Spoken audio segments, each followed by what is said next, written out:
It's time for Medical Moments with Covenant Healthcare. Today we're talking about speech therapy.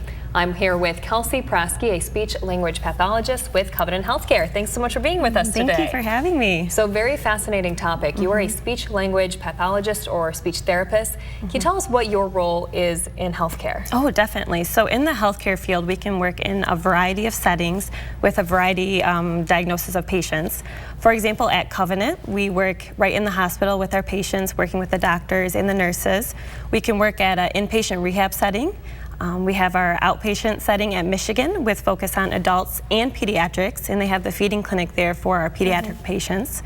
We have our autism center, and then recently we moved out to the Mackinac campus to help out with more of our head and neck cancer patients. So really at Covenant, we're covering all areas that a speech therapist can help patients with in the medical field. Yeah, very helpful. So what are swallowing disorders? Yes, so someone can have difficulty swallowing for many different reasons.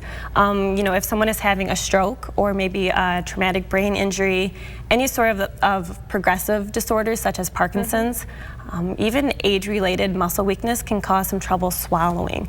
So when someone is eating and drinking, they might be having a hard time safely moving the food or liquid down, and they might be at risk for aspiration, which is when the food or liquid enters the airway and goes down into the lungs. So as a speech therapist, we can help them out, we can help their families out by maybe having to modify the food or the liquid, providing strategies during the meal to help them safely swallow, and then even different exercises to assist to strengthen up those muscles. Interesting. Things you don't usually think about a lot. You know, swallowing, you know, like eating and drinking seems pretty automatic. So how do you know if you're someone who's having some issues with that? Definitely. So one of the first signs, or not first signs, but more of the overt signs, is that if you or a loved one, you know, when you're eating and drinking, you're noticing a lot of coughing, throat clearing during the meal or even afterwards. If you're having more of like a wet vocal quality before and after the meal, a lot of times we'll hear patients say they feel like things are sticking. They feel like things aren't really going down, and they're having a hard time moving the food or liquid down. Then maybe kind of contact your doctor too. You know, even if you're having frequent pneumonia, dehydration, weight loss, these are all things to kind of look for, and a speech therapist could help you with some of these swallowing disorders. It's so much more than you would probably think about. So how can patients connect themselves or a family member with a therapist if they do have any of these concerns? Definitely, yeah. So you can contact your primary care physician, your doctor, and have them write up a script for speech therapy.